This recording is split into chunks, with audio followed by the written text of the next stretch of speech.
Well, now... Doctor? What is it? The Elder Wand. The most powerful wand in the world. All these wands and witches. It's all a bit Harry Potter, isn't it? Precisely, Martha. Oh, bada-boomba. I'm sorry, Doctor, but I can't let you take it. Now, Mr. Shakespeare, stick to writing. You're a lot better than that. I don't advise that you challenge me. I'm sorry, Doctor.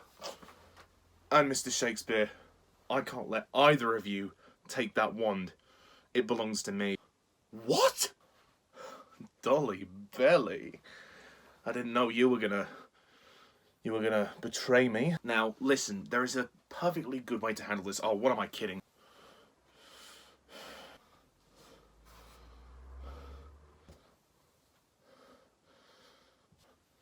Yeah. Ah. Yeah.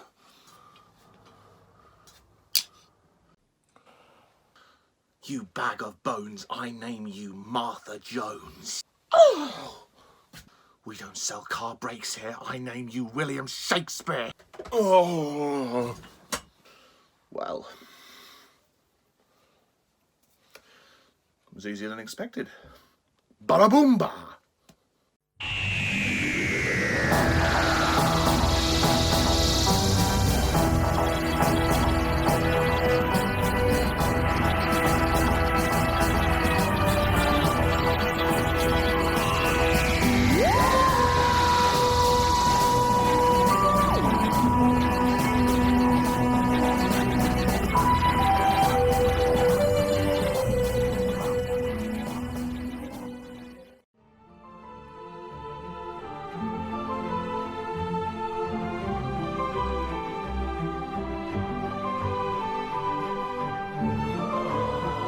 Expelliarmus.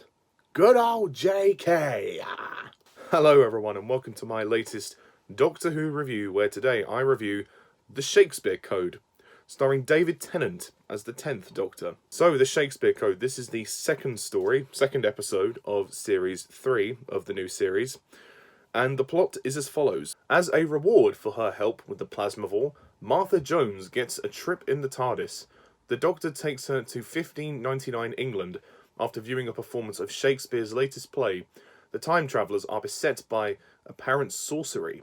Under threat of annihilation from a species from the Dark Times, the TARDIS team have to establish whether there is a connection between a witch they've met and Shakespeare's Love's Labour's Won, a play that was legendarily lost to time. Okay, so, The Shakespeare Code. This episode is not one I've seen for quite some time, so I kind of had a faded memory of it. I always remembered enjoying it when I first saw it. I don't think it's as good as I remembered it to be, but it's still pretty good. It's definitely not the best of Series 3, but it is a fun episode, definitely. And as Martha says, magic and sorcery, it's all a bit Harry Potter, isn't it?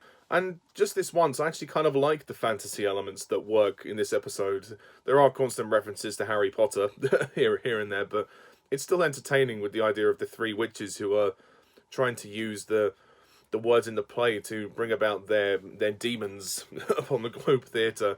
The story's not anything grand or epic. It's just a fun little tale. It's a fun fantasy 45 minutes. What's interesting is that we also have William Shakespeare in this story, and he's played by Dean Lennox Kelly.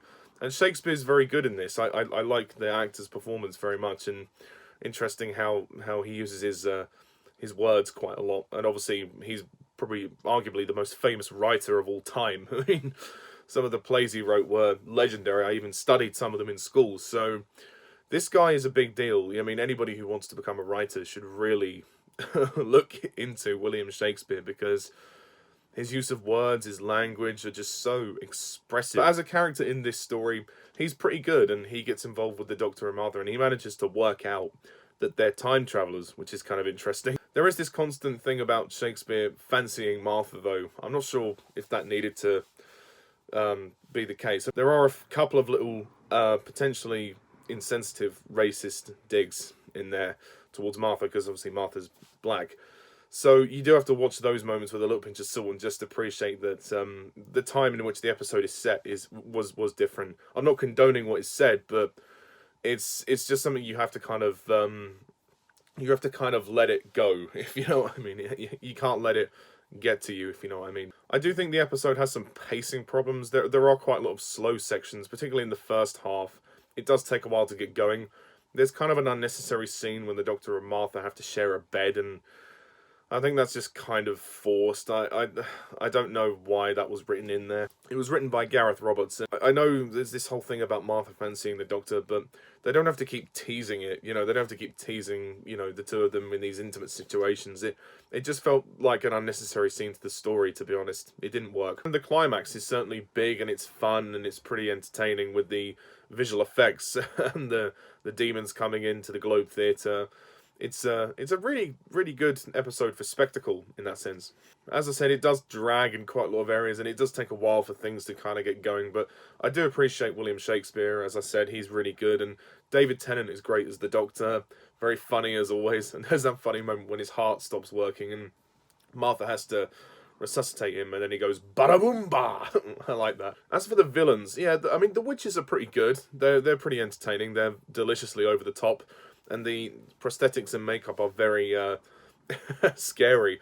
This episode definitely is freaky. That's definitely one thing I'll say about it. There's an interesting opening scene where there's this guy at the window singing to Lilith, who's the youngest of the witches and the sort of central antagonist. And she invites him in for a bit of a...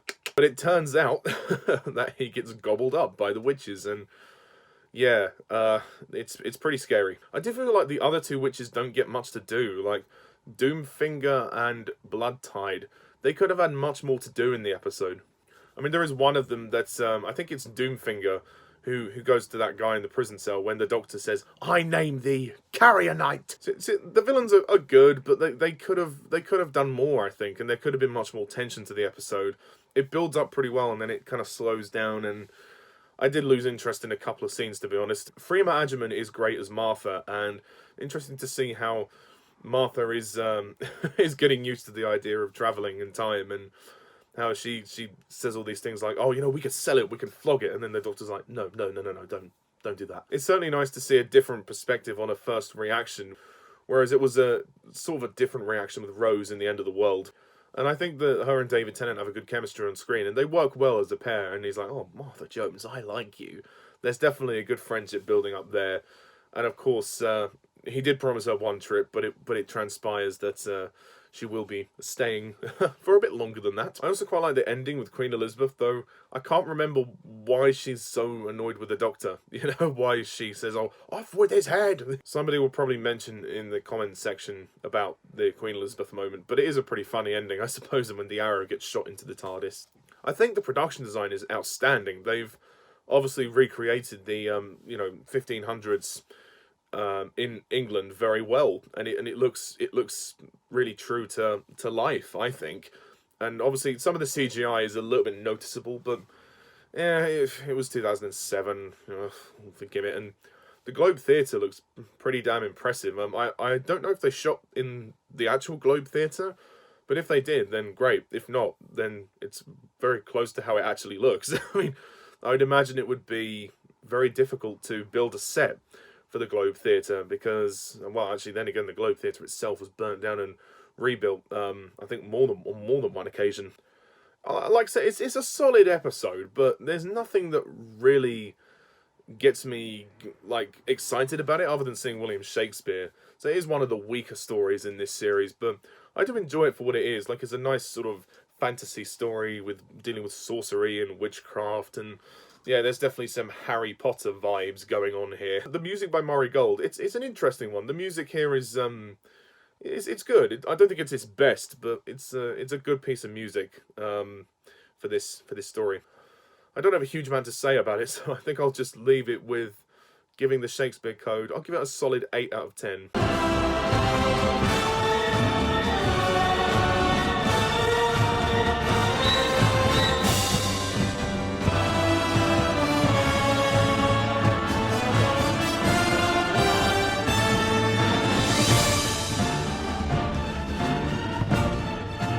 It's a fun one. I'd go back to it, but there are a couple of things that I don't think work about it. But generally speaking, it's pretty fun. And obviously the climax when they managed to reverse what the Carrionites are doing by William Shakespeare improvising the words to stop them from entering, and how the Carrionites get trapped in that crystal ball.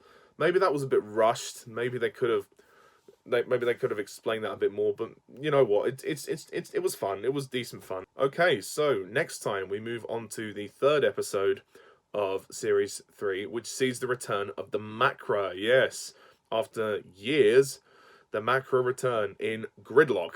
So until next time, thank you all for watching, and as always, I'm Mr. TARDIS11. See you soon. Bye for now.